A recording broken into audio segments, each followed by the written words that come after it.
لو بتحاول تبني عضلاتك ومش شايف اي تطور او اي فرق، يبقى اكيد المشكله في حاجه. أنا الفيديو ده هشرح لك كل حاجه عن التضخيم، وكل حاجه تخص الدايت، وكل حاجه تخص التمرين، واقول لك عن الغلطات وكل حاجه انا كنت بقع فيها تاخر التقدم عندي. فاعمل سبسكرايب واعمل لايك للفيديو عشان هتستفيد جدا من الفيديو ده. ازيك يا فورما؟ عامل ايه؟ ايه الاخبار؟ انا عارف ان انت بقالك فتره بتتمرن وبقالك كتير مش حاسس باي تطور، مش شايف اي نتيجه يعني في عضلاتك كده. عارف كل ده لان انا مريت بكل ده، فاهم؟ لان انا مش هاجي اقول لك حاجه الا انا مريت التجربه بتاعتها. فانا حقيقي قعدت فتره كبيره بتمرن.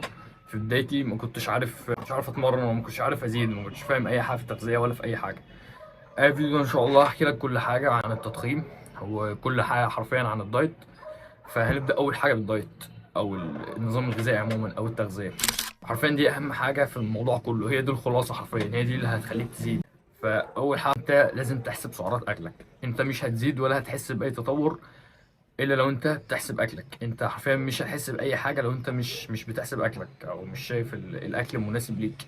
مش هتحس باي تطور حرفيا، لان انا مريت بده برضه. اول حاجه البروتين والكرب، دول مهمين فوق مما تتخيل، حرفيا دول مهمين جدا في الدايت. طيب الكرب زي ايه؟ الكرب زي الرز وزي البطاطا وزي البطاطس، في طبعا امثله كتير. دول اهم الحاجات اللي انا بعتمد عليهم حرفيا، كأنا كعبده بعتمد عليهم حرفيا في الدايت بتاعي. طيب بالنسبه للبروتين، معاك البيض، معاك التونه والسمك والفراخ واللحمه، وفي كتير طبعا بروتين، بس دول يعني الاشهر اللي احنا بنستعملهم كلنا. طبعا معاك الدهون الصحيه زي الزيت، الزيتون والمكسرات، دول مهمين جدا برضه. طيب ازاي احسب سعراتي؟ ايه؟ هتسال شات جي بي تي، هتقول له ازاي احسب سعراتي وازاي احسب الكرب والبروتين بتاعي المناسب ليا.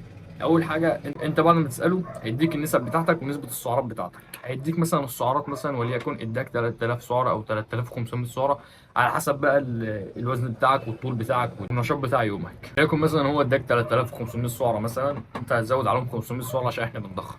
وطبعا مثلا هو هيديك نسبه البروتين مثلا بتاعتك وليكن مثلا 130. فانت هتظبط ال 130 كلهم على طول اليوم، على مدار اليوم. اداك مثلا 300 جرام كارب، فانت هتقسم 300 جرام كارب على مدار اليوم كله. كده يبقى احنا خلصنا من موضوع الدايت والتغذيه. هنخش بعد كده على التمرين. بالنسبه للتمرين، انت مش محتاج تلعب 15 عده مثلا في 5 مجاميع او 6 مجاميع او 20 عده في مليون مجموعه اللي هتلعبهم. انت محتاج بس مجرد 3 مجاميع او 4 مجاميع. الاربعه او ال3 مجاميع اللي هتلعبهم للفشل العضلي. الفشل العضلي حرفيا هتلعب مثلا من 8 ل 12 عده، العدات كلهم للفشل العضلي، للفيلير. طبعا انا عايزك تزود وزن، عايزك تقلب الاوزان واحده واحده عشان كتلتك العضليه تزيد، وكتلتك في تحميل الاوزان تزيد، واوزانك تزيد عموما في التمرين وكده. فدي هتفرق معاك جدا، وحرفيا دي اللي هتخليك تتطور طول ما انت شغال تغذيه مع اوزان. حرفيا انت هتعلى جدا. مش عايزك تلعب ال4 مجاميع او ال5 مجاميع اللي هتلعبهم، مش عايزك تلعبهم كلهم مثلا 15 عده او رقم ثابت. يعني مثلا لو انت مثلا لعبت ال 15 عده ولسه عندك تكمل، بس وقفت التمرين، دي كده ملهاش اي لازمه. يعتبر انت مثلا سخنت، او ما قطعتش اقصى درجه تقطيع في الالياف العضليه، فاهمني؟ فده مش هيبقى ليه اي استفاده عضليه عموما. انا عايزك تلعب ال 12 عده او ال 15 عده دول، عايزك تلعبهم حرفيا لدرجه لاقصى شده تقدر توصل لها للفيلير. يعني مش عايز اكتر من كده ولا اقل من كده، عشان تلاقي نتائج وتطور بعدين في الاوزان وهو الكتله العضليه. في سؤال هيجي في بالك برضو، هتعتمد اكتر على الماشين ولا على الاوزان الحره؟ بص، هو انا بعمل بالانس ما بين الاثنين، يعني بلعب ده وبلعب ده. بدخل الاثنين في التمرينه بتاعتي. ليه بقى؟ عشان انا يعني التمارين الحره بتعتمد اكتر مثلا على العضلات المساعده او العضلات المركبه. عارفين دي اللي هتزود لي القوه العضليه بتاعتي. فبعتمد على الاثنين، واحده تركز اكتر في التقطيع، وواحده تركز اكتر في ان انا احمل اكتر على القوه العضليه بتاعتي، لان هي دي اللي هيديني بعد كده الكتله العضليه الزياده. فبعمل ميكس بالاثنين. كده انت عرفت هتاكل ازاي، وهتمشي الدايت بتاعك ازاي عشان تزيد، وهتمشي التمرين بتاعك ازاي عشان تزيد كتله عضليه. حرفيا اللي بقول لك دون اتعلمته بعد فتره كبيره جدا. يعني اكتشفت ان انا كنت بتمرن اي اوزان وخلاص، وبخش العب اي تكنيك وخلاص. فانا مش عايزك تقع في الغلطه دي، لان انا قعدت فيها فتره طويله. يعني كنت باكل اي حاجه، وكنت بتمرن اي حاجه، اخش اتمرن اي حاجه. طبعا قعدت فتره حركه مثلا 6 شهور بعمل كل ده، وما كنتش حاسس باي زياده، وكنت زيك كده حرفيا. لو انت بتعاني من المشكله دي، فلا ان شاء الله هتلاقي زياده. وامشي على اللي انا قلته لك، وان شاء الله هتلاقيه زياده كويسه. يعني هخش بعد كده على الغلطات اللي انا كنت بقع فيها. ودول شويه غلطات كنت بقع فيهم، كتبتهم لك هنا عشان ما اكونش نسيت حاجه، يعني عشان ما تقعش في غلط منهم ولا حاجه. اول حاجه ان انا ما كنتش مظبط اكلي زي ما قلت لك. الموضوع ده يا جدعان فرق معايا جامد قوي بجد. يعني من بعد ما انا ظبطت الاكل بتاعي حسيت بتطور وحسيت بفرق جامد قوي. حسيت بفرق في فتره قصيره، في فتره شهرين ولا حاجه، زدت 2 كيلو ونص عضلات او 3 كيلو عضلات مش فاكر قوي. بس وقتها دي كانت زياده جامده. يعني بتمرن بقالي فتره، انت متخيل بتمرن بقالي فتره ومش حاسس باي تطور. بعد ما ظبطت الاكل لقيت يعني الحمد لله لقيت الدنيا اتحسنت كويس قوي. فدي حرفيا دي اهم نقطه انا محتاج تركز عليها كويس. عايزك تهتم بالاكل كويس جدا جدا جدا فوق مما تتخيل عشان تزيد عضلات ان شاء الله. تاني حاجه ان انا ما كنتش بشرب ميه. ده برضو غلطه جامده جدا جدا. ان انت مش بتشرب ميه اللي بيغذي العضلات اصلا ويرويها. انت بتحس ان انت كانك زي بتروي زرعه مثلا او ورده. هي الميه انت محتاج تشرب مثلا من 4 ل 6 لتر في اليوم. ده لازم، ده لازم عشان تتطور.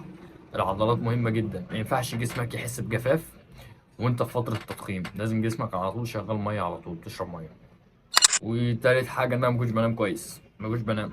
كنت بطبق مثلا، انا كان عندي مذاكرة مثلا للكلية او حاجة، فكنت بنام مثلا ساعتين وانزل بقى بالليل اروح اتمرن. كده ما عملتش اي حاجة. النوم بيعمل لك الريكفري بتاع العضلات، والتقطيع اللي انت بتعمله في التمرين بيعمل لك استشفاء في الفترة دي. فأنت محتاج تنام كويس، نام كويس جدا. نام ال8 ساعات كاملين. مثلا لو عندك مشاكل في النوم خد أي حاجة بتعالج مشاكل النوم، أو حاول تظبط نومك. مثلا تنام ال8 ساعات في فترة بالليل كلها وتصحى بدري إن شاء الله تبقى فايق كويس جدا. رابع حاجة إن أنا ما كنتش بسجل الأوزان بتاعتي، أو ما كنتش بطور الأوزان بتاعتي. كنت مثلا بلعب زمان، كنت بلعب مثلا بال30 بالدمبل عالي. كنت بلعب مثلا ال 30 خلاص اثبتها بقى الاربع مجاميع. مثلا ما احاولش ان أنا اكسر وزن. كنت بخاف اكسر وزن زمان اللي هو اتصاب وكده.